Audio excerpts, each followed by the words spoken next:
अच्छा जी, basis of paediatrics से सबसे पहला चैप्टर स्टार्ट करेंगे आज, which is the history taking and physical examination. ठीक है, पीडियाट्रिक्स में हम किस तरह से हिस्ट्री लेते हैं और फिज़िकल एग्जामिनेशन कैसे करनी है, वो सारा हम इस चैप्टर में डिस्कस करेंगे। इस चैप्टर में हम मतलब वो सारी जो नेसेसरी स्किल्स हैं वो सीखेंगे, जिससे जो है हम बच्चों से, चिल्ड्रन से, यंग पीपल से और उनके पेरेंट्स या केयरर से किस तरह से हम हिस्ट्री लेते हैं, इन्फॉर्मेशन गैदर करते हैं, ठीक है, मेडिकल कंसल्टेशन के दौरान, वो सारा हम इस चैप्टर में सीखेंगे। तो सबसे पहले देखिए हिस्ट्री। अच्छा, हिस्ट्री में भी सबसे पहले तो मैं आपको थोड़ा सा इंट्रोडक्शन और कुछ जनरल कंसिडरेशंस बताऊं तो हिस्ट्री में एज अप्रोप्रिएटनेस होनी चाहिए। यानी वैसे तो पीडियाट्रिक हिस्ट्री जो है बिल्कुल एडल्ट स्ट्रक्चर को ही फॉलो करती है, लेकिन इसमें कुछ क्रूशल एडिशंस हैं जिसमें किस तरह से यानी ये एडल्ट हिस्ट्री से डिफ़र करती है ये वाली पीडियाट्रिक हिस्ट्री। एक तो इसमें बर्थ हिस्ट्री होगी, ठीक है, दूसरा फीडिंग और न्यूट्रिशन हिस्ट्री ली जाती है, वैक्सीनेशन हिस्ट्री, और चौथा डेवलपमेंटल हिस्ट्री। ठीक है, ये चार इसमें एडिशनल कंपोनेंट्स हैं। एज देखिए इसमें ना प्राइमरी डिटर्मिनेंट होता है, यानी सिर्फ जो है एज लैंग्वेज को मतलब नहीं, लैंग्वेज की सिर्फ बात नहीं होती, एज से जो है हम एज से ही हमारा जो है एंटायर फोकस होता है। यानी फॉर एग्जांपल अगर इन्फेंट है, 0 से 1 ईयर एज का अगर इन्फेंट है, तो उसमें हमारा हिस्ट्री के फोकस ज़्यादातर होता है फीडिंग टाइप पे। ठीक है, फीडिंग टाइप, फ्रीक्वेंसी, वॉल्यूम कितना, इसके अलावा उसकी वेट या डर्टी नेपीज़ यानी उसका आउटपुट, फिर कंसिस्टेंसी, उसका स्लीप पैटर्न कैसा है, ग्रोथ सेंटाइल, उसका डेवलपमेंटल माइलस्टोन, उसमें भी अलग है उसका डेवलपमेंटल माइलस्टोन, जैसे स्माइलिंग, हेड कंट्रोल, ये चीज़ें मतलब, तो उसमें इन्फेंट की अलग होगी। इसी तरह अगर टॉडलर्स हैं या प्री स्कूल चिल्ड्रन हैं तो उनकी अलग होगी, स्कूल एज में अलग हिस्ट्री होगी। एडोलेसेंट में फिर हम कुछ एडिशनल पॉइंट्स भी पूछ रहे होते हैं, मेंटल हेल्थ या sexual health and other etcetera. ठीक, तो यानी एज भी इसमें एक प्राइमरी डिटर्मिनेंट है। दूसरी एक इम्पॉर्टेंट बात ये भी याद रखें कि हमने जो है चाइल्ड को डायरेक्टली भी एड्रेस करना होता है, यानी चाइल्ड है या यंग पर्सन, तो उससे भी जो है एक रैपो बिल्ड होता है। ठीक है, यानी अगर यंग चाइल्ड है तो वो पॉइंट करके बताएगा कि मुझे यहाँ पे दर्द है, या अपना हेड शेक करेगा। ठीक है, तो हम उससे भी डायरेक्टली जो है मुखातिब होकर पूछ सकते हैं, बात करेंगे कि आपको जो है क्या तकलीफ़ है, अगर यंग चाइल्ड है जो बोल सकता है, तो हमने मतलब डायरेक्टली चाइल्ड को भी एड्रेस करना होता है। इसके अलावा कुछ चीज़ें होती हैं हिस्ट्री में जो कि सेपरेटली मतलब बात करनी होती है उन टॉपिक्स पे, जैसे स्पेशली अगर एडोलेसेंट है। ठीक है, वैसे तो पीडियाट्रिक हिस्ट्री में ज़्यादातर 12 ईयर्स ऑफ एज तक के बच्चे जो हैं वो आते हैं, तो उनको यहाँ पे ट्रीट किया जाता है। बाकी उससे अबव जो है उनको मेडिकल ओपीडी में देखा जाता है। पीडियाट्रिक में 12 ईयर एज तक तो हम कुछ सेपरेट क्वेश्चंस भी होते हैं एडोलेसेंट्स के लिए, जैसे सेक्सुअल हेल्थ या substance use, mental health, depression, bullying, ये चीज़ें जो है डीपली पर्सनल होती हैं। तो एडोलेसेंट कंफर्टेबल फील नहीं कर रहे होते अपने पेरेंट्स के सामने बात करते हुए, डिस्कस करते हुए। जजमेंट का फियर होता है, पनिशमेंट का या एम्बेरसमेंट का, तो इसलिए कुछ चीज़ें जो है वो सेपरेटली हमने डिस्कस करनी होती हैं। तो हमने कॉन्फिडेंशियलिटी को रीअश्योर करके जो है ट्रस्ट बिल्ड करना होता है।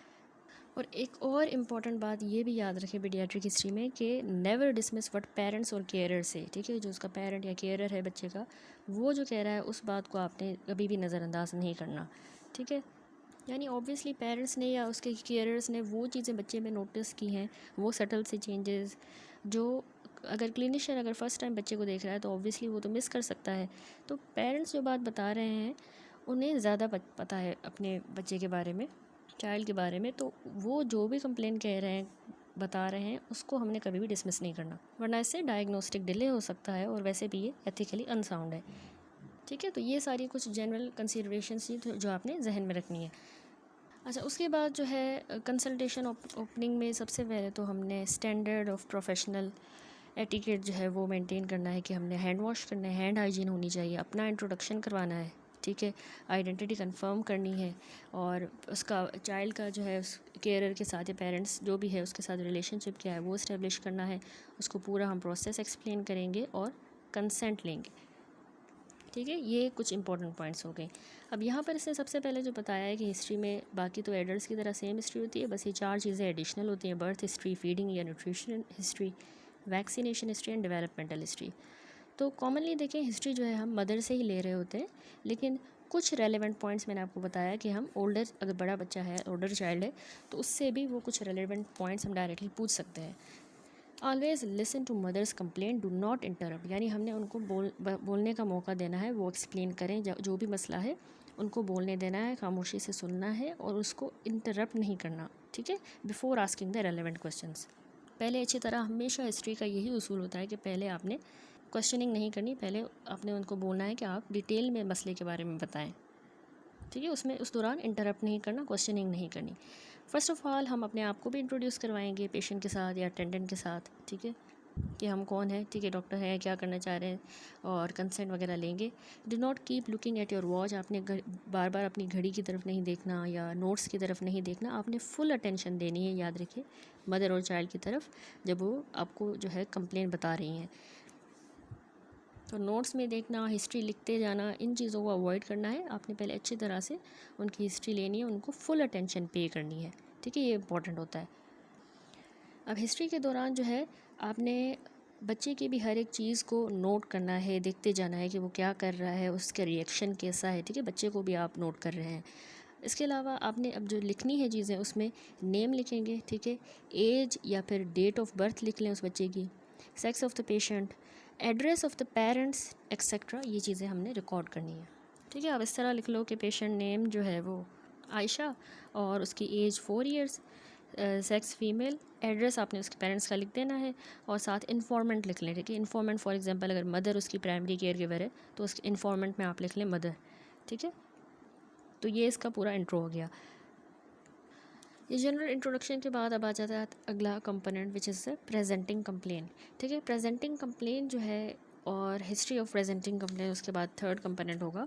प्रेजेंटिंग कंप्लेंट में याद रखें कि हमने जो है इमीडिएट जो इम्पोर्टेंट कंप्लेंट्स होती हैं उसको जो है रिकॉर्ड करना है, ठीक है।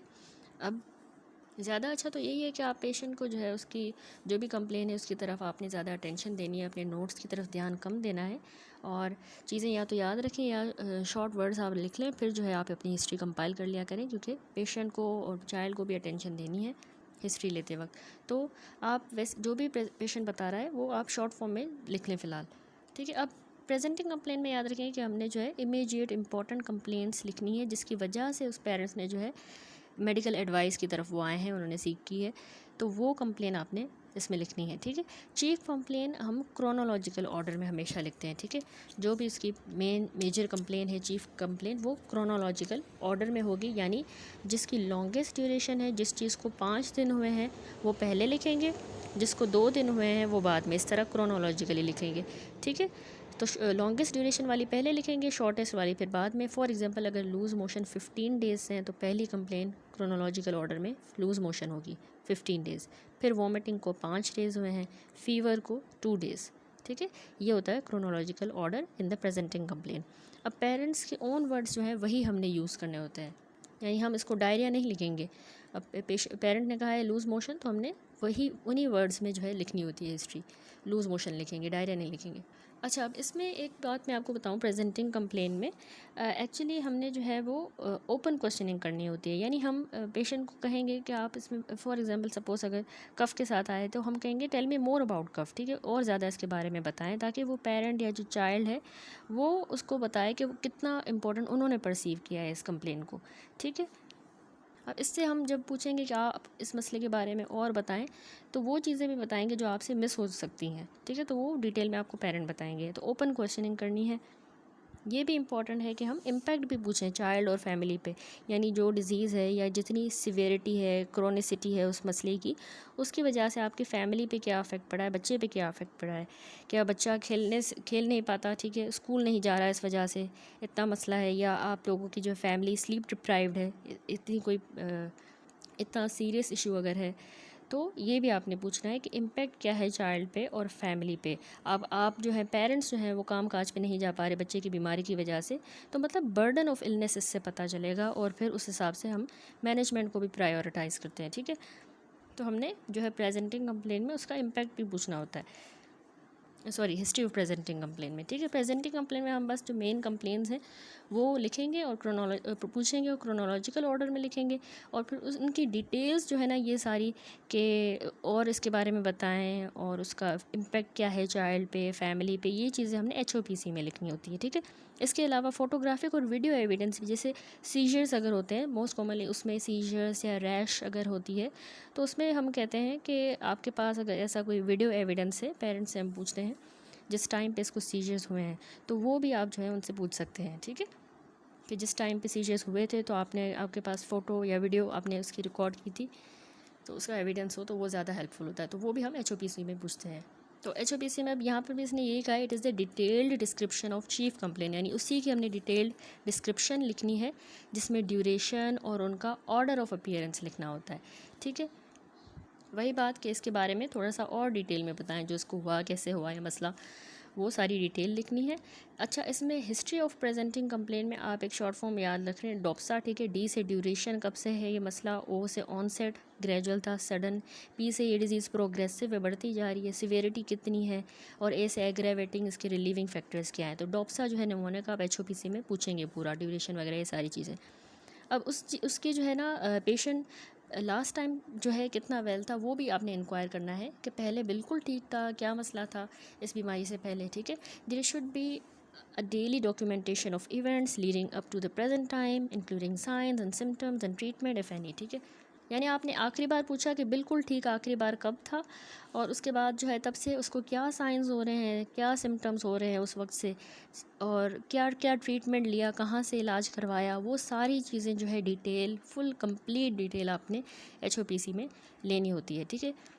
तो यही बात है कि deeper inquiry about important symptom must be made, इनकी जो है हमने डीपर इंक्वायरी करनी है, और ज़्यादा हम कुछ इंपॉर्टेंट सिम्टम्स में जाएंगे जिसमें हम टाइम ऑफ ऑनसेट पूछेंगे, साइट पूछेंगे। ये ज़्यादातर जो है सॉक्रेट्स में, फॉर एग्जांपल अगर पेन है किसी जगह पे तो ये सॉक्रेट्स जो पूछा जाता है, साइट कहाँ पर पेन है, ऑनसेट क्या था, उसका ये जो है कैरेक्टर कैसा है पेन का, radiation, aggravating relieving factor and timing and exacerbating factor, ठीक है। तो ये सारी चीज़ें हमने पूछनी होती हैं HOPC में। Time of onset, site, duration, frequency, severity, progression कैसी है, रिलीविंग फैक्टर्स क्या हैं, एक्सरबेटिंग फैक्टर, डायर्नल या सीजनल वेरिएशंस, एसोसिएटेड सिम्टम्स क्या हैं इसके साथ, और क्या हो रहा है, ठीक है। और contact with a case of communicable disease के साथ, कॉन्टैक्ट तो नहीं हुआ बच्चे का TB वाले के साथ या मीज़ल्स के साथ, तो ये सारी चीज़ें HOPC में आएंगी, ठीक है। हमने जो उसकी प्रेजेंटिंग कंप्लेन है उसके बारे में डीपली जाना है और क्वेश्चनिंग करने हैं, लास्ट टाइम बच्चा कितना ठीक था, उसके बाद से क्या क्या सिम्टम्स हो रहे हैं, साइंस हो रहे हैं, कितना इलाज करवाया, कहाँ से करवाया, और ये सारे फैक्टर्स जो है आपने पूछने हैं HOPC में।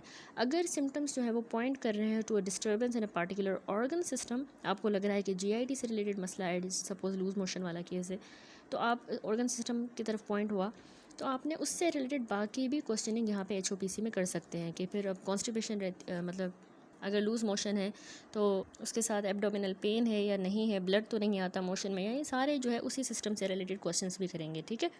सम general questions given below provide useful information, यानी अब जो है HOPC के बाद जो हम सिस्टमिक इंक्वायरी करते हैं ना, वही जो है इसी में आ जाता है, ठीक है। तो वैसे फर्स्ट कंपोनेंट तो हमारा इंट्रोडक्शन था और जनरल कंसीडरेशन जो मैंने आपको समझाई थी, ठीक है। उसके बाद सेकंड क्वेश्चन था हमारा ओपनिंग कंसल्टेशन, जिसमें हमने हैंड हाइजीन इंट्रो करवाया, उसका पूछा सब कुछ और कंसेंट लिया, ठीक है। थर्ड रेपो बिल्ड करना होता है हमने। फोर्थ कंपोनेंट होता है ये प्रेजेंटिंग कंप्लेन, ठीक है।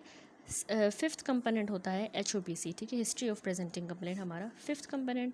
देन सिक्स्थ कंपोनेंट आता है कि हम सिस्टमिक रिव्यू करेंगे, ठीक है। सिस्टमिक रिव्यू जो है, अच्छा, इस सिस्टमिक रिव्यू से पहले मैं आपको एक और बात बताऊं कि HOPC में जो है हम, जिस तरह मैंने आपको पेन का बताया, सॉक्रेट्स हम ये भी पूछना होता है, अगर पेन है तो हम सॉक्रेट्स पूछेंगे।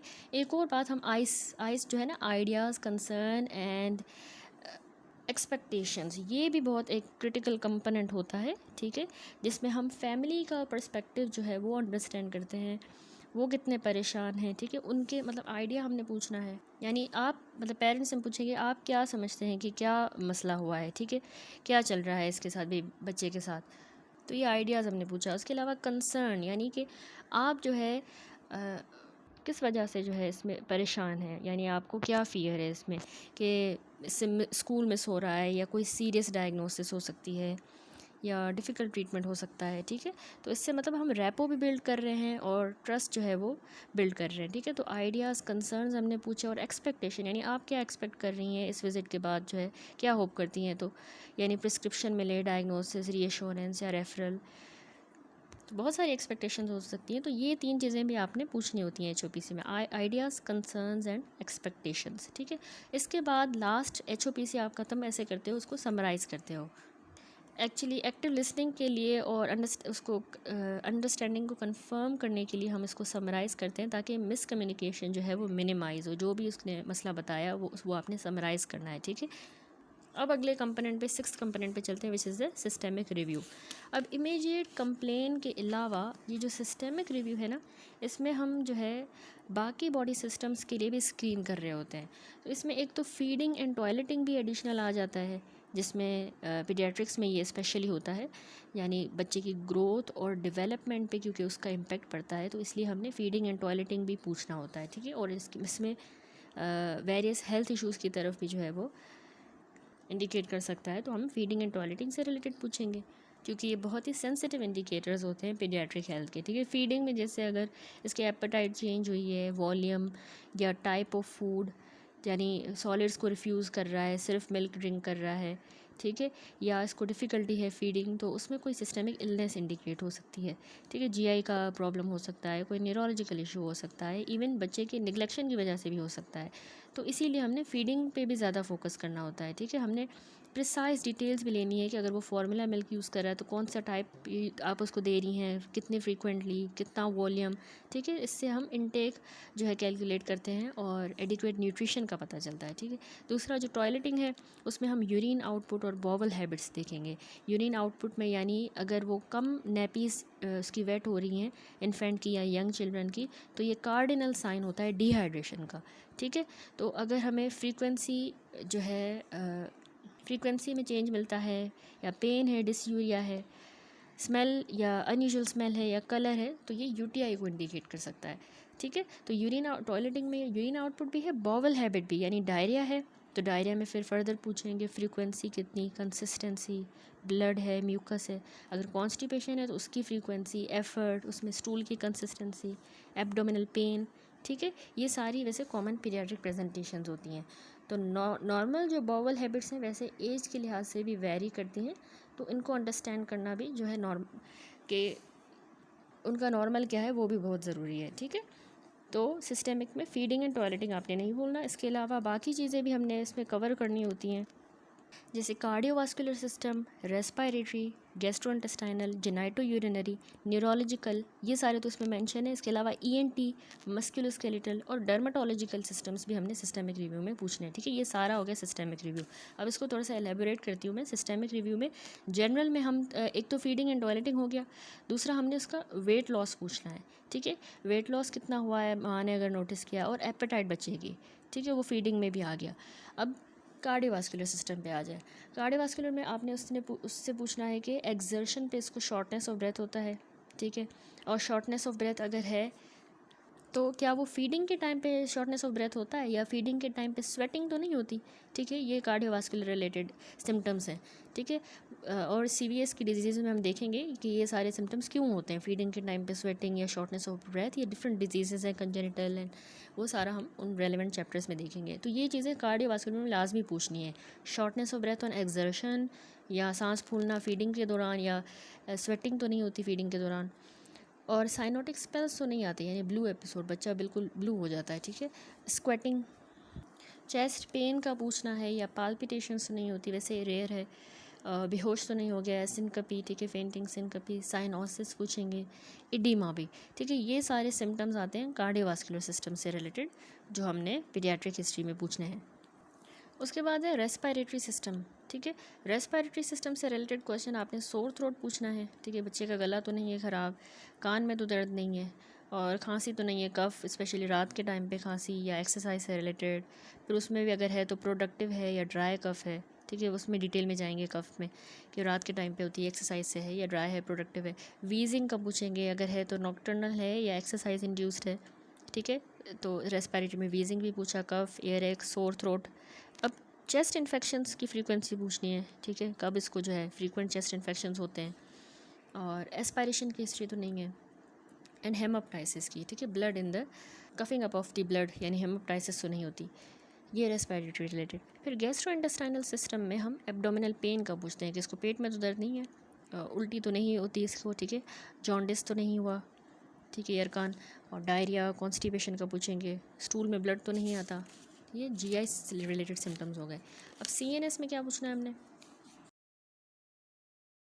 सेंट्रल नर्वस सिस्टम में हमने उससे सीजर्स या फिट्स की हिस्ट्री लेनी है कि फिट्स तो नहीं हुए कभी, सिनकपी या कभी बेहोश तो नहीं हुआ, डिजीनेस तो नहीं हुई, हेडेक्स होते हैं, विजुअल प्रॉब्लम तो नहीं है बच्चे को कोई, ठीक है, नमनेस या अनप्लेजेंट सेंसेशंस, इसके अलावा वीकनेस तो नहीं है कहीं, और फ्रीक्वेंट फॉल्स, बार बार गिरता तो नहीं है बच्चा, ठीक है, इनकॉन्टिनेंस का भी पूछना है। तो ये CNS से रिलेटेड हो गया। जेनाइटो यूरिनरी में हमने उसमें स्ट्रीम पूछनी है, ठीक है, यूरिनरी स्ट्रीम, और क्योंकि स्ट्रीम इश्यूज़ या स्प्लिट स्ट्रीम जो है ये पोस्टीरियर यूरेथ्रल वाल्व्स और ऐसी कंडीशंस की वजह से हो सकता है। तो हमने स्ट्रीम पूछनी है कि स्प्लिट स्ट्रीम तो नहीं है, मल्टीपल स्ट्रीम्स यूरिनेशन के दौरान, या पेनफुल यूरिनेशन की कंप्लेन तो नहीं है। फ्रीक्वेंसी पूछनी है, कितनी बार जो है यूरिन पास करता है, रात को नॉक्चूरिया या एन्यूरिसिस तो नहीं होती, ठीक है, बेड वेटिंग, इनकॉन्टिनेंस का पूछना है, और हेमेचूरिया, ठीक है, यूरिन में ब्लड। देन रिमेटोलॉजिकल सिस्टम में हम लिम्फ पूछेंगे कि ये लड़खड़ाता तो नहीं है, ठीक है, जॉइंट स्वेलिंग, कोई जॉइंट स्वेलिंग नहीं है, स्किन पर रैशेस तो नहीं हुए, इसका माउथ ड्राई है या माउथ में मुंह में छाले तो नहीं है, सोर आइज़ या ड्राई आइज़, ठीक है, आंखें ऐसी रहती हैं, बाल तो नहीं झड़ते, कोल्ड एक्सट्रीमिटीज़, ये रिमेटोलॉजिकल सिस्टम रिलेटेड क्वेश्चन हो गए, ठीक है। तो इसके अलावा हम डर्मेटोलॉजिकल क्वेश्चन पूछेंगे कि स्किन का कोई इशू तो नहीं है, ENT कान में, नाक में, गले का कोई मसला, ठीक है, डिटेल में जाएंगे उसमें, और इसके अलावा मस्कुलोस्केलेटल पूछेंगे, ठीक है। तो ये सारी हो गई सिस्टेमिक रिव्यू। अब उसके बाद 7th कंपोनेंट होता है हिस्ट्री का, पास्ट हिस्ट्री, ठीक है। पास्ट हिस्ट्री में हमने ना पास्ट इलनेस के बारे में इंक्वायर करना होता है, जिसकी रेलेवेंस होती है टू प्रेजेंट वन या present state of health of the patient, यानी अभी जो उस बच्चे की हेल्थ है या अभी जो उसकी कंडीशन है या अभी उसको जो डिज़ीज़ हुई है उससे वो रिलेटेड हो सकता है वो पास्ट का कोई मसला। तो पास्ट इलनेस के बारे में हमने इंक्वायर करना है, ठीक है। इसके अलावा पास्ट में अगर कोई ऐसी उसने दवाइयाँ ली हैं, कोई ऐसी मेडिकेशंस, कोई इलाज कहाँ से करवाया था, तो वो भी इसी में हम इंक्वायर करेंगे, और उसकी वजह से मे बी कोई साइड इफ़ेक्ट तो नहीं हुआ था, वो भी इसमें पूछना है, ठीक है। पास्ट हिस्ट्री में हम इन्फेक्शियस डिजीज़ के बारे में भी इंक्वायर करेंगे, जिसकी वजह से इस बच्चे ने सफ़र किया था, और उस डिज़ीज़ की वजह से जो कॉम्प्लिकेशंस वगैरह अगर हुई थी तो वो भी पास्ट हिस्ट्री में पूछनी है, पिछले इन्फेक्शंस और उनकी कॉम्प्लिकेशंस, पहले कोई दवाइयाँ ली थी, उनके फिर साइड इफ़ेक्ट्स, ये सारी चीज़ें, ठीक है। History of similar complain in the past is also helpful, ये जो अभी इस बच्चे को मसला हुआ है, क्या ऐसा ही मसला पहले भी इसको हुआ है पास्ट में, माजी में, ठीक है। और अगर ये दाखिल हुआ है पास्ट में, कभी भी हॉस्पिटलाइज हुआ है, कभी भी एडमिट हुआ है, वो पूछना है, और इसके मेडिकल रिकॉर्ड्स हमने चेक करने हैं। अगर वो एडमिट हुआ था तो हमने उसके लाजमी मेडिकल रिकॉर्ड चेक करना है। ये चीज़ें बर्थ हिस्ट्री में आती हैं, सॉरी पास्ट हिस्ट्री में आती हैं। अच्छा, अब जो आगे चीज़ें आएंगी ना, जैसे बर्थ हिस्ट्री हो गया, antenatal history, neonatal history, child development, growth, immunization, ये सारी पास्ट हिस्ट्री से ही रिलेटेड है, ठीक है। तो इसको इसी का ही कंपोनेंट कहा जाता है पास्ट हिस्ट्री का, कि बर्थ हिस्ट्री, एंटीनेटल, पोस्टनेटल, ये इसी में ही आ जाता है, ठीक है। तो हेडिंग्स देके आप इसको अलग भी कर सकते हो, ठीक है। पास्ट हिस्ट्री में हमने ये चीज़ें पूछी, आगे हम जो है स्पेसिफिक पीडियाट्रिक हिस्ट्री में हमने पूछना है प्रीनेटल हिस्ट्री भी बहुत ज़रूरी होती है, ताकि जो भी प्रेगनेंसी के दौरान कोई अगर पोटेंशियल इन्फ्लुएंस हुआ है तो वो उससे पता लगेगा, ठीक है। फिर बर्थ हिस्ट्री याद रखें कि इसमें हमने डिलीवरी के बारे में डिटेल्स लेनी है मदर से, ठीक है। इसकी डिलीवरी कैसे हुई बच्चे की, जेस्टेशन जो है कितने टर्म पे पैदा हुआ था, टर्म था, प्री टर्म था, पोस्ट टर्म, डिलीवरी का मोड क्या था, ठीक है। असिस्टेड डिलीवरी तो नहीं थी, फोर्सेप्स या वैक्यूम, नॉर्मल थी, इंडक्शन था, ठीक है। बर्थ वेट पूछना है, कितना इसका बर्थ वेट था। तो ये डेवलपमेंट के लिए और बहुत ज़रूरी होता है। अगर बच्चा जो है तो वो नियोनेटल, जेनेटिक या डेवलपमेंटल केस है, तो उसमें हमने बर्थ हिस्ट्री डिटेल में लेनी होती है regarding miscarriages, terminations, still birth या नियोनेटल डेथ, ठीक है। अगर मतलब डेवलपमेंटल कंप्लेन के साथ है, जेनेटिक कोई इशू है या नियोनेटल, तो उसमें ऑब्वियसली इसकी इम्पोर्टेंस है कि मिसकैरेजेस तो नहीं हुआ, पहले जो है कितने मिसकैरेजेस हुई हैं, टर्मिनेशंस हुई हैं, स्टिल बर्थ कितनी हुई हैं, नियोनेटल डेथ कितनी हुई है, ठीक है। तो उसका इम्पैक्ट भी पड़ता है इस वाले बच्चे पे, ठीक है। Birth history should be taken under following 3 headings. तो यानी बर्थ हिस्ट्री में ही हम जो है ना ये आगे वाले कंपोनेंट्स डिस्कस करेंगे सारे, जो कि हैं एंटीनेटल हिस्ट्री इसमें पूछनी है, नेटल भी बर्थ हिस्ट्री में आ गया, और पोस्ट नेटल आ गया, 3 चीज़ें हैं। तो एंटीनेटल में पूरी जो है प्रेगनेंसी की हिस्ट्री मदर से लेंगे, यानी मदर जो है प्रेगनेंसी के दौरान क्या चीज़ें खाती थी, हेल्थ और उसका न्यूट्रिशनल स्टेटस कैसा था। ठीक है, एक ये इंपॉर्टेंट पॉइंट आपने याद रखनी है। एंटीनेटल हिस्ट्री में आपने उसका हेल्थ और न्यूट्रिशनल स्टेटस पूछना है जब वो प्रेगनेंसी के दौरान थी, यानी ये जो बच्चा लाई है उसकी प्रेगनेंसी जब प्रेग्नेंट थी इस बच्चे के साथ, तो तब जो है उसका न्यूट्रिशनल स्टेटस कैसा था, उस टाइम पे क्या उन्होंने आयरन या मल्टीविटामिन्स की टैबलेट्स ली थी या कोई और ड्रग प्रेगनेंसी के दौरान ली थी। तो मतलब ड्रग्स पूछनी है। दूसरा कंपोनेंट एंटीनेटल में पहला हमने उसका हेल्थ और न्यूट्रिशनल स्टेटस पूछा, उस टाइम पे वो ड्रग्स कौन सी यूज़ करती थी, मल्टीविटामिन, आयरन, फॉलिक एसिड। ठीक है, इसके अलावा हमने उनसे इलनेस का भी पूछना है कि प्रेगनेंसी के दौरान अगर आपको कोई बीमारी तो नहीं हुई थी, जैसे ब्लड प्रेशर बढ़ जाना या डायबिटीज़ हो जाना, प्री इक्लेम्शिया यानी आप बेहोश तो नहीं हो गई थी ब्लड प्रेशर बढ़ने की वजह से, और इक्लेम्शिया तो नहीं होता, आपको झटके तो नहीं लगे थे, ज़बान को कटचो लगता है, ये सारे आप सिम्टम्स बता के उससे पूछ सकते हैं। ठीक है, एंटीपार्टम हेमरेज बहुत ज़्यादा तो नहीं हुई थी। ठीक है, ड्यूरिंग प्रेगनेंसी यानी आपको ब्लीडिंग तो नहीं हुई थी, या इन्फेक्शन तो नहीं हुआ रूबेला का, urinary track infection, syphilis, tuberculosis, यानी हम कोई भी इलनेस अगर उनको इस प्रेगनेंसी के दौरान हुई थी तो वो पूछनी है एंटीनेटल हिस्ट्री में। कोई भी इलनेस मदर को अगर ड्यूरिंग प्रेगनेंसी हुई तो वो इलनेस का हम डिटेल में पूछेंगे।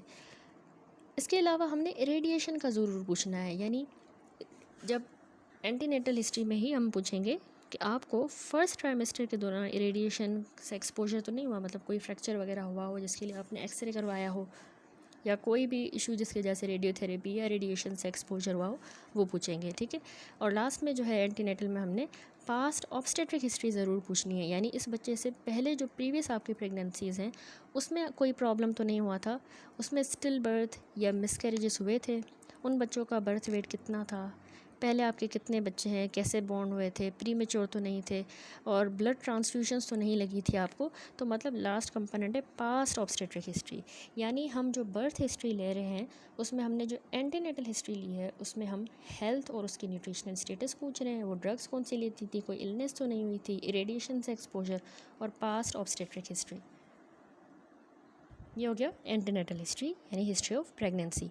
फिर आता है नेटल हिस्ट्री। अगला कंपोनेंट है बर्थ हिस्ट्री का नेटल हिस्ट्री यानी हिस्ट्री ऑफ डिलीवरी।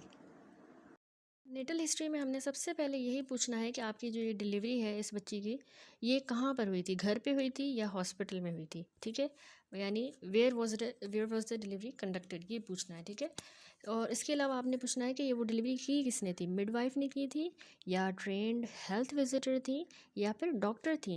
ये तो यानी डिलीवरी कंडक्ट किसने की और डिलीवरी जो है हुई कहाँ पे थी। ठीक है, किसने कंडक्ट की थी और होम पे हुई थी, होम हुई थी या घर पे हुई, हॉस्पिटल हुई, कहाँ पे हुई थी। इसके अलावा इंस्ट्रूमेंट्स जो हैं वो कौन से यूज़ किए गए थे और उसमें technique of sterilization of instrument जो है, स्टेराइल इंस्ट्रूमेंट थे, कैसे यूज़ किए गए थे। ठीक है, और लेंथ ऑफ जेस्टेशन आपकी कितनी थी बच्चे की, यानी 37 वीक पे था, 42 वीक पे था, प्री टर्म था, पोस्ट टर्म था। तो लेंथ ऑफ जेस्टेशन ज़रूरी होती है पूछना। ठीक है, इसके अलावा time of rupture of membrane भी पूछना है कि मेम्ब्रेन्स अगर रप्चर हुई थी तो वो कब हुई थी, कितने वीक पे हुई थी, सपोज़ 37 पे, 38 वीक, जो भी वो बताती हैं, और अगर नहीं हुई थी तो क्या इंडक्शन ऑफ लेबर हुआ था। ठीक है, वो भी पूछना है। इसके अलावा इस नेटल डिलीवरी में हम ये भी पूछेंगे कि ड्यूरेशन ऑफ लेबर वेदर वो प्रोलॉन्ग था या परसिपिटेटेड था। ठीक है, लेबर की यानी हम ड्यूरेशन पूछेंगे कि आपका जो लेबर है वो प्रोलॉन्ग हो गया था या परसिपिटेट। प्रोलॉन्ग होता है कि 24 आवर से भी ज़्यादा टाइम लग गया था लेबर को। ठीक है, और डिलीवरी नहीं हो रही थी। और परसिपिटेटेड लेबर होता है जो लेस देन 3 आवर्स के अंदर अगर हो जाता है ना लेबर, यानी क्विक लेबर होता है, इसको कहते हैं परसिपिटेटेड, जो कि लेस देन 3 आवर्स जितना होता है from the start of regular contraction. 3 घंटों से भी कम टाइम में बच्चा डिलीवर हो जाता है, उसको कहते हैं परसिपिटेटेड। तो यानी ड्यूरेशन भी पूछना ज़रूरी है लेबर का कि प्रोलॉन्ग था या परसिपिटेटेड था। ठीक है, उसके अलावा आपने प्रेजेंटेशन पूछनी है कि आपका बच्चा जो है वो ब्रीच था या सेफेलिक था, क्या प्रेजेंटेशन थी, और टाइप ऑफ डिलीवरी कौन सी की गई थी, यानी स्पॉन्टेनियस वेजाइनल डिलीवरी हुआ है, खुद ही जो है नॉर्मल डिलीवर हुआ, या फिर जो है फॉर्सेप्स यूज़ किए गए, या इस बच्चे की डिलीवरी के टाइम वैक्यूम एक्सट्रैक्शन की गई या फिर सिजेरियन सेक्शन किया गया, वो भी अगर इमरजेंसी था, प्लान था, फिर उसमें डिटेल। तो मतलब हमने प्रेजेंटेशन के अलावा टाइप ऑफ डिलीवरी भी लाजमी पूछना है नेटल हिस्ट्री में, ठीक है। प्रेजेंटेशन क्या थी, टाइप ऑफ डिलीवरी, ड्यूरेशन कितना था लेबर का, time of rupture of membrane कितना था, ठीक है, क्योंकि अगर 24 आवर्स से ज़्यादा लग जाता है मेम्ब्रेन्स को रप्चर हुए और डिलीवरी नहीं होती बेबी की, तो उसमें कोरियोएमनियोनाइटिस का और बेबी को इन्फेक्शन का रिस्क होता है, ठीक है। तो इसलिए उसकी फिर फर्दर अलग कॉम्प्लिकेशन है। तो हमने time of rupture of membrane भी पूछना है, लेंथ ऑफ जेस्टेशन पूछी, technique of sterilization of instrument, delivery हुई कहाँ पे और किसने कंडक्ट की, एंड लास्ट में हमने पूछना होता है एनी हिस्ट्री ऑफ सेडेशन या एनाल्जेसिया जो आपको लेबर के टाइम पे दिया गया था, या उसमें जो है आपको कोई भी एबनॉर्मल ब्लीडिंग अगर हुई थी लेबर के टाइम पे, एनी एबनॉर्मल ब्लीडिंग, तो वो भी पूछना है, ठीक है। तो सेडेशन और एनाल्जेसिया एंड एबनॉर्मल ब्लीडिंग भी पूछा। ये हो गई natal history. Then last component होता है post natal history. Post natal history actually हमने इसमें जो है डिलीवरी के बाद का पूछना है कि क्या जो है बर्थ के बाद जब ये बच्चा बॉर्न हो गया उसके बाद इमीडिएटली ये रोया था, ठीक है, या फिर वो साइनोज हो गया था या एपनिक हो गया। तो ये भी पूछना है कि उसने क्राई किया, जो हम बर्थ के फ़ौरन बाद जो है बच्चा जो रोता है उसकी भी डिटेल जो है हम इसमें लिखेंगे पोस्ट नेटल हिस्ट्री में, कि वो रोया था या फिर साइनोस हो गया था, एपनिक हो गया, ठीक है। इसके अलावा इसको रिससिटेशन की नीड पड़ी थी बर्थ के टाइम पे, या इसको सांस लेने में कोई बर्थ के बाद जो है प्रॉब्लम हुई थी, सकिंग में या स्वेलविंग में कोई प्रॉब्लम, ठीक है। तो मतलब रिससिटेशन की नीड पड़ी थी, वो पूछना है। कोई भी इसको अगर हिस्ट्री है कन्वर्जन्स की, बुखार, फीवर, जॉन्डिस या रैश हो जाना बिल्कुल बर्थ के बाद या फिर नियोनेटल पीरियड के दौरान, इनकी अगर हिस्ट्री है तो वो भी हम पूछेंगे, ठीक है। Conversion, fever, jaundice, rash. Last में एनी प्रोसीजर जैसे कि exchange transfusion, umbilical artery catheterization undertaken और drugs given during the neonatal period. तो नियोनेटल पीरियड या पोस्ट नेटल हम जिसको कह रहे हैं उसके दौरान अगर बच्चे को जो है हम एक्सचेंज ट्रांसफ्यूजन अगर हुई थी, या उसकी एम्बिलाइकल आर्टरी कैथेटराइजेशन हुई, या इसको कोई ड्रग दी गई, तो उससे रिलेटेड भी हमने पूछना होता है, ठीक है। यहाँ पर ये कंप्लीट हुआ बर्थ हिस्ट्री। तीनों कंपोनेंट्स ये हमने पूछने होते हैं बर्थ हिस्ट्री में, antenatal history, natal history and post natal history, ठीक है। ये कंपोनेंट्स आपने अच्छी तरह से याद रखने हैं और ये बर्थ हिस्ट्री में आपने सब पूछने हैं। इसके अलावा मतलब मैंने आपको बताया कि पास्ट हिस्ट्री में ही ये स्पेसिफिक पीडियाट्रिक हिस्ट्री आ जाती है, जिसमें ये बर्थ हिस्ट्री है। बर्थ हिस्ट्री में तीनों चीज़ें हो गई। इसके अलावा चाइल्ड डेवलपमेंट हिस्ट्री पूछनी है, इसमें हम सारे बच्चे के जो है वो डेवलपमेंटल माइलस्टोन पूछेंगे कि जब इस एज पे था तो उसने स्माइल की, इस एज पे था तो उसका हेड कंट्रोल हुआ, हेड लैग तो नहीं हुआ, ठीक है। जो इंडिविजुअली अगले नेक्स्ट चैप्टर में मैं आपको सारे डेवलपमेंटल माइलस्टोन एक्सप्लेन करूँगी कि कौन से मंथ पे बच्चे का कौन सा डेवलपमेंटल माइलस्टोन डेवलप होता है, ठीक है। तो अभी जो सपोज़ बेबी की एज है, सपोज़ वो 2 साल का बच्चा अगर है, तो उससे रिलेटेड आपने उसके डेवलपमेंटल माइलस्टोन पूछने हैं जो हमें 2 साल के बच्चे में मिलते हैं। जैसे कि हेड कंट्रोल, हेड लैग नहीं होता, ठीक है। हेड कंट्रोल जो है फुली जो है 3 महीने की एज में अचीव हो जाता है, 2 महीने पे जो है वो पार्शली होता है, ठीक है। इसी तरह स्माइलिंग जो है, स्पॉन्टेनियस स्माइलिंग हमें इन्फेंट में मिलती है। तो ये जब मतलब न्यू बॉर्न जब होता है, नियोनेट, उस टाइम पे जो है इसका स्माइलिंग वाला माइलस्टोन डेवलप हुआ था, तो वो हम इसी में पूछेंगे स्पेसिफिक पीडियाट्रिक हिस्ट्री में, ठीक है। फिर ग्रोथ हिस्ट्री भी इसी में आ जाएगा। ग्रोथ हिस्ट्री में हम उसकी ओवरऑल हेल्थ और उसका ग्रोथ फैल्टरिंग को डिटेक्ट करेंगे, तो ग्रोथ से रिलेटेड भी क्वेश्चंस करेंगे। इम्यूनाइजेशन हिस्ट्री यहाँ पे पूछनी है, ये याद रखें कि protection against common childhood disease को असेस करने के लिए ये बहुत ज़रूरी है कि हम इम्यूनाइजेशन हिस्ट्री लें कि इसको सारे जो है टीके लगे हैं जो भी ईपीआई के अकॉर्डिंग, एमएमआर, डीपीटी, पोलियो, ठीक है, ये सारे जो है इम्यूनाइजेशन हुई भी अप टू डेट है, तो वो हमने पूछना है, ठीक है। अच्छा, अब उसके बाद जो है इसने लिखा है फीडिंग हिस्ट्री। तो फीडिंग हिस्ट्री मैंने आपको शुरू में ही एक्सप्लेन कर दिया था कि उसमें हम जो है सिस्टमिक इंक्वायरी में ही जो है हम पूछ लेते हैं इसका फीडिंग एंड टॉयलेटिंग, ठीक है। आप वहाँ पे भी पूछ सकते हैं, या फिर आखिर में जो है पास हिस्ट्री, बर्थ हिस्ट्री के बाद जो है आप फीडिंग हिस्ट्री भी ले सकते हैं, ठीक है। इसमें आपने ऑनसेट ऑफ फीडिंग पूछना है कि जो है कितने घंटों के बाद जो है इसको फ़र्स्ट फीड आपने दिया था, ठीक है, जो कि रेकमेंडेड है कि आधे घंटे के बाद जो है बर्थ के बिल्कुल आधे घंटे के बाद मदर ने चाइल्ड को जो है फ़ीड करवाना होता है। तो आपने ये पूछना है कि आपने कितने घंटों के बाद इसको फ़र्स्ट फीड दिया। दूसरा क्वेश्चन इसमें फ़ीडिंग में होता है कि इसको ब्रेस्ट फीड करवाती हैं या बॉटल फीड करवाती हैं, ठीक है। अगर चाइल्ड छोटा है तो आप उसको कौन सा जो है देती हैं, फॉर्मूला मिल्क देती हैं या ब्रेस्ट फीड करवाती हैं। दूसरा इसमें हमने ड्यूरेशन ऑफ ब्रेस्ट फीडिंग पूछनी है, ठीक है, कि जो रेकमेंडेड है 2 साल तक जो है ब्रेस्ट फीडिंग करवानी होती है, और उसमें भी 6 महीनों तक, याद रखें, एक्सक्लूसिव ब्रेस्ट फीडिंग करवानी होती है, जिसमें कुछ भी खिलाना नहीं होता, पानी नहीं पिलाना होता, सिर्फ एक्सक्लूसिव ब्रेस्ट फीडिंग 6 महीनों तक। 6 महीनों के बाद बच्चे को वीनिंग पिलाना होता है, यानी मैश किए हुए चीज़ें जो हैं खिला सकते हैं, वीनिंग पिलाते हैं, मैश पोटैटोज़, बॉयल्ड राइस, ठीक है, ये चीज़ें। तो हमने ब्रेस्ट फीडिंग की ड्यूरेशन पूछनी है कि आपने जो है इसको कब तक जो है ब्रेस्ट मिल्क दिया, क्योंकि बहुत ज़रूरी होता है बच्चे की इम्यूनिटी के लिए। तो मे भी जो है बच्चे ने ना लिया हो तो इसका भी बहुत इम्पैक्ट पड़ता है, ठीक है। At what age formula milk feeding was started, फिर आपने इसको फार्मूला मिल्क कब दिया, कंपोजिशन क्या थी उस फार्मूला की, कितनी आप उसको अमाउंट देती थी, कितना फ्रीक्वेंटली वो फार्मूला मिल्क देती थी, ठीक है। ये सारी डिटेल लेनी है फीडिंग हिस्ट्री में। और इसके अलावा आपने बच्चे को विटामिन की या आयरन की सप्लीमेंट्स कभी कोई भी दी है तो वो बताएं। और इसको डाइट में सॉलिड्स आपने कब इंट्रोड्यूस करवाया, यानी वीनिंग कब ले आई, क्या खिलाती थी, व्हाट नेचर ऑफ फूड, यानी राइस थे, पोटैटोज़ थे, फ्रूट था, क्या वीनिंग में आप उसको सॉलिड्स कौन से दिए थे, कितनी अमाउंट में देती थी, क्योंकि बिल्कुल अलग जो है स्पेसिफिक अमाउंट है डिफरेंट एज पे, जो हम 3rd चैप्टर में जो है वो डिस्कस करेंगे डिटेल में कि कितनी अमाउंट देनी होती है। तो आप मदर से पूछेंगे आप इसको कितनी अमाउंट देती थी सॉलिड्स की, ठीक है। देन करंट अभी बच्चा कौन सी डाइट ले रहा है, ठीक है, फार्मूला मिल्क ले रहा है, ब्रेस्ट फीडिंग पे है या सॉलिड्स पर है, अभी जो है करंट डाइट भी पूछनी है। ये सारी चीज़ें हमने फीडिंग हिस्ट्री में पूछनी होती हैं, ठीक है। उसके बाद अगला कंपोनेंट है वैक्सीनेशन या इम्यूनाइजेशन।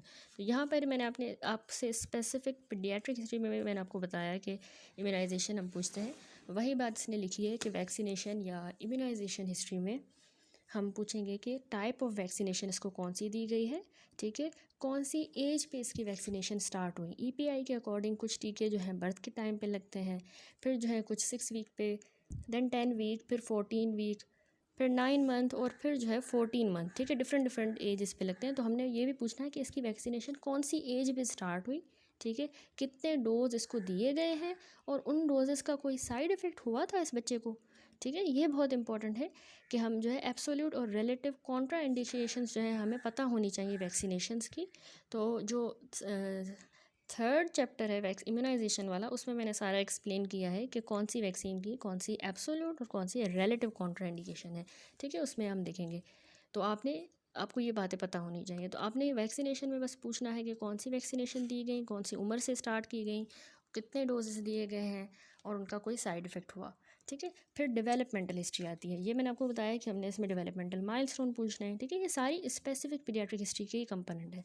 तो उसमें आपने age at which various developmental milestones are achieved वो पूछने हैं, ठीक है, कि जब जो है इसका न्यू बॉर्न जिस तरह होता है, तो न्यूनेट जो है उसमें हमें जो है डेवलपमेंटल माइलस्टोन में सोशल में हमें मिलता है स्माइलिंग, ठीक है, स्पॉन्टेनियसली वो स्माइल करता है।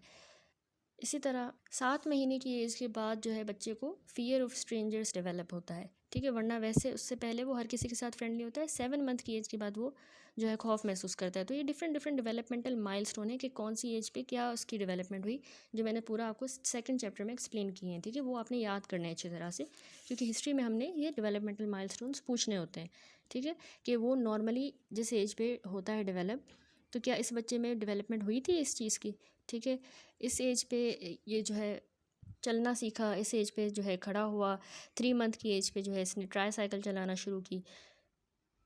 तो ये चीज़ें हमने पूछनी है, ठीक है, डेवलपमेंटल हिस्ट्री में। These are compared with the normal for this age. For example जैसे स्माइलिंग है, अपने नेक को होल्ड कर सकता है, वरना वैसे लैग होता है ना बच्चे का हेड, कौन सी एज पे इसने अपना नेक होल्ड किया, जो मैंने आपको बताया 3 मंथ पे कम्प्लीटली जो है वो नेक होल्ड कर लेता है बच्चा, ठीक है। बैठना कब शुरू किया, क्रॉल कब किया, खड़ा कब हुआ, वॉक कब किया, बोलना कब शुरू किया, ठीक है। तो इसके अलावा ब्लेडर और बावल का कंट्रोल, वॉशरूम जो है खुद जाता है। इसके अलावा it is important to know at least 4 milestone, at least हमें जो है 4 माइलस्टोन्स पता होने चाहिए डिफरेंट एजेस के, जो 2nd चैप्टर में मैंने आपको एक्सप्लेन किए हैं। हर एज के आप सिर्फ 4 भी याद रखें तो इनफ है, ठीक है, जो तो उनको पेरेंट्स जो है ईजिली आंसर कर सकते हैं। इसके अलावा हमने डेवलपमेंट में ये भी बताना है कि बच्चा जो है देखना होता है कि डेवलपमेंट उसकी एप्रोप्रिएट है उसकी एज के लिहाज से, ठीक है। यानी अगर सपोज़ 9 महीने का बच्चा है और उसमें जो है आपको 3 महीने वाली जो है डेवलपमेंट वाली चीज़ें मिल रही हैं, तो इसका मतलब है बच्चे को डेवलपमेंटल डिले है। तो मतलब आपने देखना है कि उसकी एज के लिहाज से वो डेवलपमेंट उसकी अप्रोप्रिएट हुई भी है। Has there been regression of development milestone once achieved, ये बहुत इंपॉर्टेंट है, मैंने आपको एक्सप्लेन भी किया है नेक्स्ट चैप्टर में कि रिग्रेशन ऑफ डेवलपमेंटल माइलस्टोन ज़्यादा ख़तरनाक होता है बनस्बत डिले आना। यानी एक चीज़, एक स्किल बच्चे ने एक्वायर कर ली, उसको आ गई, अचीव हो गई है, और उसके टाइम के साथ वो चीज़ चली जाए, आने के बाद स्किल चली जाए, तो वो ज़्यादा ख़तरनाक है, डेंजरस है, जिसको हम रिग्रेशन ऑफ माइलस्टोन कहते हैं बनस्बत इसके कि डिले आए। ठीक है, डिले आए, स्किल अचीव होने में डिले हो, वो फिर भी कंपैरेटिवली सही है, मतलब है तो वो भी गलत, लेकिन रिग्रेशन ज़्यादा डेंजरस होता है, वो किसी न्यूरोलॉजिकल डिजेनरेटिव डिजीज़ इनको इंडिकेट करता है। ठीक है, तो ये चीज़ें हमने डेवलपमेंटल हिस्ट्री भी पूछनी होती है। देन 10th कंपोनेंट आता है, अच्छा 9th कंपोनेंट वैसे हमारा है फैमिली एंड सोशल हिस्ट्री। फिर 10th कंपोनेंट जो है, 9th को हम फैमिली हिस्ट्री भी कर सकते हैं, 10th को सोशल हिस्ट्री, ऐसे कर लें। पीछे जो हमने देखा 7th कंपोनेंट हमारा पास्ट हिस्ट्री था, पास्ट में सारी, फिर स्पेसिफिक पीडियाट्रिक हिस्ट्री, ये सारी मैंने एक्सप्लेन की। फिर 8th कंपोनेंट होता है ड्रग हिस्ट्री और एलर्जी हिस्ट्री। अच्छा, इसमें ड्रग हिस्ट्री या एलर्जी हिस्ट्री में आपने पूछना होता है कि कोई भी ऐसी मेडिकेशन जो बच्चे को दी जा रही है, कितना फ्रीक्वेंटली दी जा रही है, और फिर उसका डोज कितना दिया जा रहा है, ये भी पूछना है। ठीक है, एलर्जीज़ का पूछना है, या किसी ड्रग से एलर्जी अगर है, या पेट से है, किसी भी चीज़ से, वो पूछना है।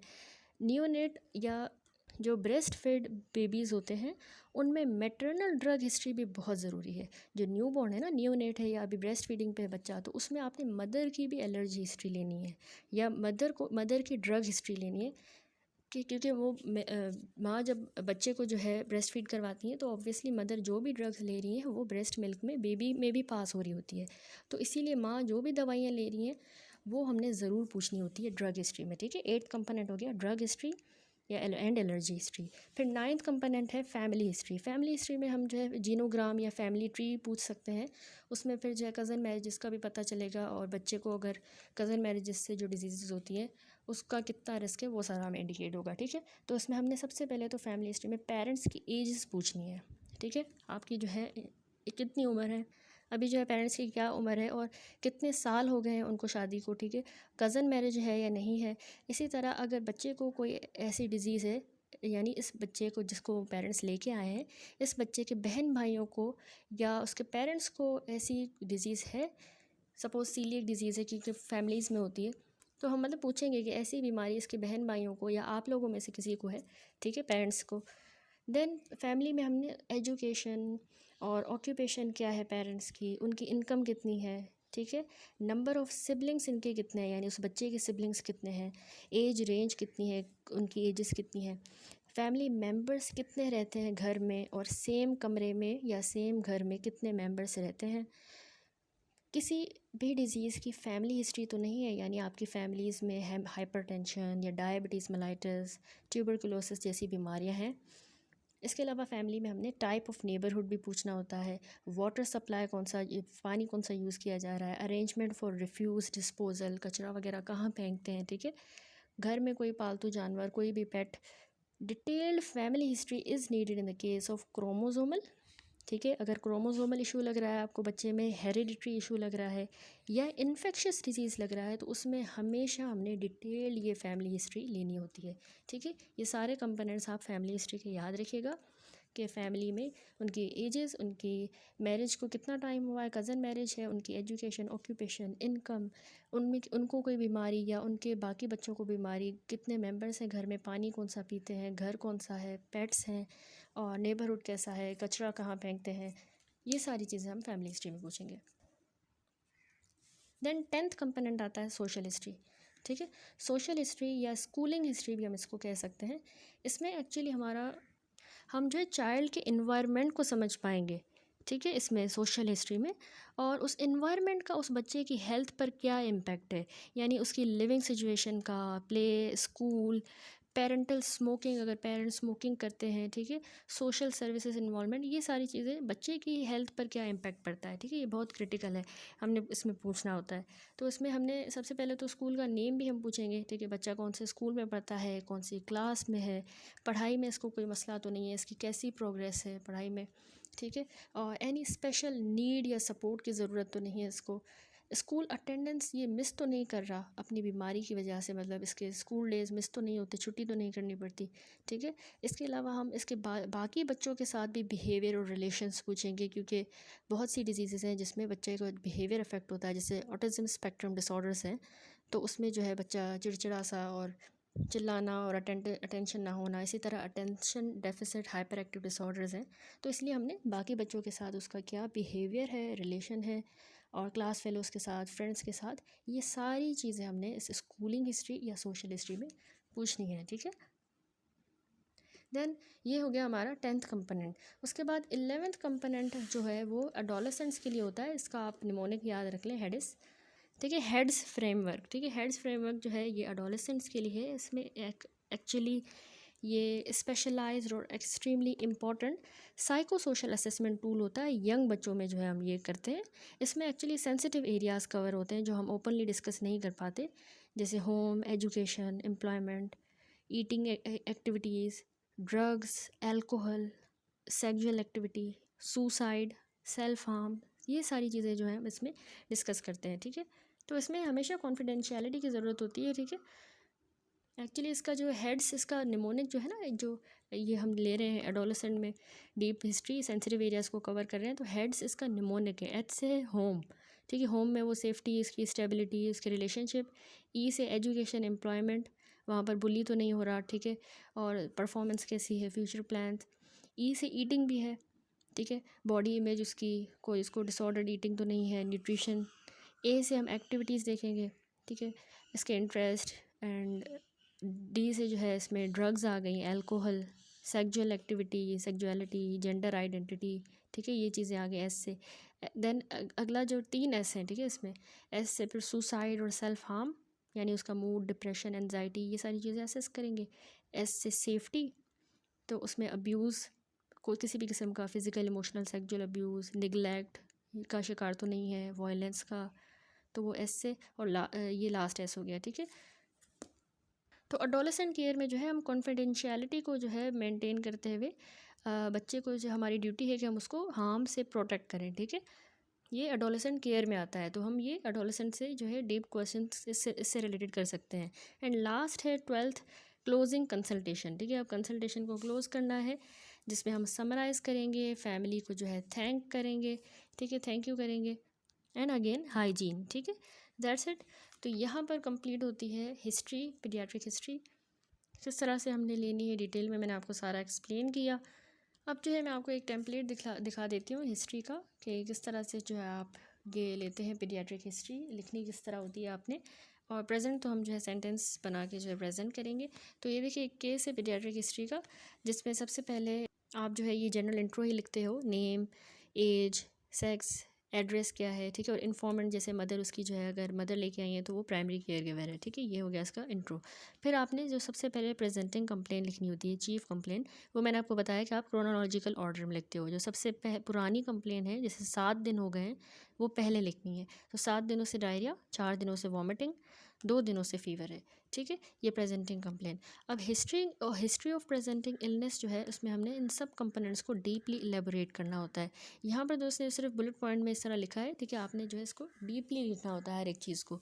तो उसमें डायरिया का जो है ऑनसेट आपने लिखना है, और ग्रेजुअल था, कितने दिन हुए, ड्यूरेशन कितनी है, कितने फ्रीक्वेंसी कितनी है, 6 to 8 वाटरी स्टूल्स हैं per day, no blood, no mucus, and association क्या है उसमें, आपको पेरी एनल रेडनेस मिल रही है या डायरिया के साथ जो है और कोई एसोसिएशन अगर है वो लिखेंगे। डिहाइड्रेशन के साइंस भी डायरिया में इंपॉर्टेंट है, ठीक है, संकन आइज, रिड्यूस टीयर।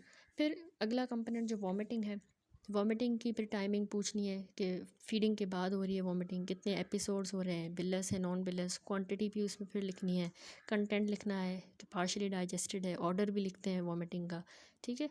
फिर फीवर में हमने उसका सारे जो फीवर के क्वेश्चन हैं वो सारे पूछ के लिखने हैं, लो ग्रेड, इंटरमिटेंट, उसमें सीजर्स तो नहीं हुए, रैश भी नहीं है। देन हम आते हैं सिस्टमिक रिव्यू पे। तो सिस्टमिक रिव्यू में मैंने आपको जो सारी चीज़ें बताई, हर एक सिस्टम, उसको आपने अलग से एलेबोरेट करना है। इसने बहुत थोड़ा सा लिखा है, सिर्फ जो है कीवर्ड्स लिखे, आप ऐसे भी कर सकते हैं, लेकिन ज़्यादा अच्छा है कि आप इस लेवल पे भी डीप हिस्ट्री लिखें हर एक चीज़ की। तकरीबन 3-4 पेजेस जो है आपके हिस्ट्री लेते हुए एक पेशेंट से फिल हो जाएंगे, इतनी जो है आपने डीप में हिस्ट्री लेनी होती है। तो सिस्टेमिक में सबसे पहले तो वेट लॉस मदर ने अगर नोट किया है 5% वेट लॉस है, लेथार्जी है, जीआई में उसको कोई भी एब्डोमिनल डिस्टेंशन भी नहीं है, ना ही हेमेटोमेसिस, रेस्पिरेटरी में नो कफ नो वीजिंग, यूरिनरी में जो वेट डायपर्स हैं वो रिड्यूस्ड हैं, यानी यूजुअल 5 to 6 डायपर्स वेट होते हैं, लेकिन इस बच्चे के 2 डायपर्स पर डे। तो इसने एक शॉर्ट फॉर्म में सिस्टेमिक रिव्यू लिया है। देन हमने बर्थ हिस्ट्री में कहा कि हम एंटीनेटल, नेटल, पोस्ट नेटल चीज़ों को तीनों को हमने डिटेल में कवर करना होता है, जो इसने देखें शॉर्ट फॉर्म में लिख दिया है। हम बहुत डीपली जाएंगे। सबसे पहले हम एंटीनेटल लेंगे, उसका स्टेटस क्या था, न्यूट्रिशनल स्टेटस, कौन सी ड्रग्स ली, कोई बीमारी हुई, इरेडिएशन, तो पास्ट ऑब्स हिस्ट्री भी पूरी उसमें आएगी। फिर नेटल में हमने पूछना कहाँ डिलीवरी हुई, किसने की, स्टेरिलाइजेशन, कितनी gestation, rupture of membrane, duration of labour, presentation क्या थी, ठीक है, सिडेशन, एनाल्जेसिया दिया। फिर पोस्ट नेटल में बच्चा रोया था या साइनोस था, रिससिडेशन तो नहीं हुई, कन्वर्जन, बुखार, जॉन्डिस, ठीक है, ट्रांसफ्यूजन, वो सारी चीज़ें। तो इसने जो है शॉर्ट फॉर्म में लिख दिया कि टर्म था 38 वीक्स का full term baby, normal vaginal delivery, 2.8 kg उसका वेट था और उसका NICU एडमिशन नहीं हुआ, तो ये भी मेंशन करना ज़रूरी है, ठीक है, न्यूनेटल ICU में एडमिशन नहीं हुआ था। फिर हमने कहा कि हम फीडिंग हिस्ट्री या न्यूट्रिशन हिस्ट्री लेते हैं, तो वो भी हमने डेप्थ में लेनी होती है। तो सबसे पहले तो हम ऑनसेट ऑफ फीडिंग पूछ रहे होते हैं कि आपने जो है बिल्कुल डिलीवरी के कितने घंटों में ब्रेस्ट फीड करवाया था, फिर क्या ब्रेस्ट फीडिंग करवाती हैं, बॉटल फीडिंग, कब से जो है ब्रेस्ट फीड करवाया है, ड्यूरेशन कितनी है, फिर फार्मूला दिया था तो कब से दिया था, कंपोजिशन कितनी, अमाउंट, फ्रीक्वेंसी, विटामिन्स, आयरन्स की सप्लीमेंट, सॉलिड्स इंट्रोड्यूस कब करवाए डाइट में, क्या सॉलिड्स चाहिए, कितनी अमाउंट, और अभी करंट कौन सी डाइट पे। तो यहाँ इसने सिर्फ करंट डाइट लिखा है, बाकी चीज़ें मेंशन नहीं की, आपने सब मेंशन करना है, ठीक है। करंट डाइट जैसे ये जो है ब्रेस्ट मिल्क पे है प्लस सेमी सॉलिड फूड, इस तरह आप लिख सकते हैं, rice and lentils. Recent changes हैं कि बच्चे ने वॉमिटिंग की वजह से सॉलिड्स बंद कर दिए हैं लेना, ठीक है। फिर हम आते हैं वैक्सीनेशन हिस्ट्री पे, उसमें भी आप सारा लिखते हैं, आप ऐसे भी लिख सकते हैं vaccination is up to date, BCG, oral polio vaccine, pentavalent, ठीक है, PCV, रोटा वायरस। तो अगर अप टू डेट है तो सही है। अगर अभी कुछ जो है वैक्सीनेशंस लगी हैं जैसे, तो उसके कितने डोजेस लगे हैं, उसमें कोई साइड इफ़ेक्ट हुआ था, वो भी आपने पूछना है, ठीक है। देन डेवलपमेंटल हिस्ट्री में मैंने आपको बताया माइलस्टोन्स आपने लिखने होते हैं कि 8 महीने पे ये बच्चा बैठना शुरू किया था, 14 महीनों पे इसने वॉक किया सपोर्ट के साथ, मामा डाडा ये कहता है, ठीक है, रेड फ्लैग कोई भी नहीं है। फिर हम आते हैं, अच्छा पास्ट जो सिस्टेमिक रिव्यू हमने किया उसके बाद ही हम लिख रहे थे पास्ट मेडिकल या सर्जिकल हिस्ट्री, वहीं पे आप लिख सकते हैं, यहाँ पे लिख सकते हैं, ठीक है। तो उसमें प्रीवियस इलनेसेस को एक एपिसोड हुआ था ओटाइटिस मीडिया का जो रिजॉल्व हो गया, माजी में इसको हुआ है। इसको एलर्जीज़ की आप अलग लिखते हो, ठीक है, अलग कंपोनेंट होता है allergies and medical drug history, उसमें आप लिखोगे कि ये ORS ले रहा है अभी घर पे और इसको कोई भी एलर्जी नहीं है, ठीक है। और अगर मदर ब्रेस्ट फीड करवा रही है तो याद रखिए तो उसमें मदर की भी ड्रग हिस्ट्री लेनी होती है, ठीक हो गया। फिर लास्ट में है फैमिली अलग कर दें, सोशल बेशक अलग कर दें, फैमिली सोशल हिस्ट्री, उसमें नॉन कंसेंजेनियस मैरिज है, इसकी सिबलिंग्स बड़ी 4 साल बहन है इसकी, उसको भी इसी तरह का डायरिया है जो रिजॉल्व हो गया है, और वाटर सोर्स ये फ़िल्टर्ड टैप वाटर पीते हैं, ठीक है। तो इसमें फिर आप जो है इसको समराइज़ भी कर सकते हो, इस हिस्ट्री को समराइज़ करना होता है। तो यहाँ पर इनको जो वर्किंग डायग्नोसिस लगी है वो है अक्यूट गैस्ट्रोएंटेराइटिस, जो कि ज़्यादातर लाइकली वायरल है, रोटा वायरस एक्सक्लूड हो गया है क्योंकि वैक्सीनेशन हुई भी है। रेड फ्लैग में हमें डिहाइड्रेशन मिल रहा है, संकन आइज़ हैं और यूरिन आउटपुट भी कम है, ठीक है।